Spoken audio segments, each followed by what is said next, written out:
अस्सलाम वालेकुम नाज़रीन। नाज़रीन अमीर ॾिसी रहिया आहियो सिंधी नाज़ टीवी। महिरबानी करे तव्हां वटि चैनल सब्सक्राइब न आहे थियल त चैनल के ज़रूर सब्सक्राइब कंदा।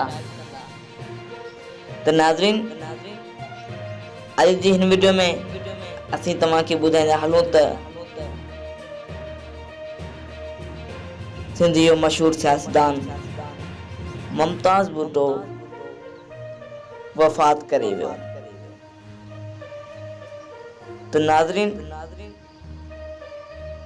हिन जा फोटो सोशल मीडिया ते तमामु घणा वायरल थी रहिया आहिनि त हीअ मुमताज़ भुट्टो वफ़ात करे वियो आहे। तो नाज़रीन ही हुई अॼु जी शॉर्ट वीडियो। अहिड़ा ॿियनि वीडियो लाइ असांजे चैनल खे सब्सक्राइब कंदा।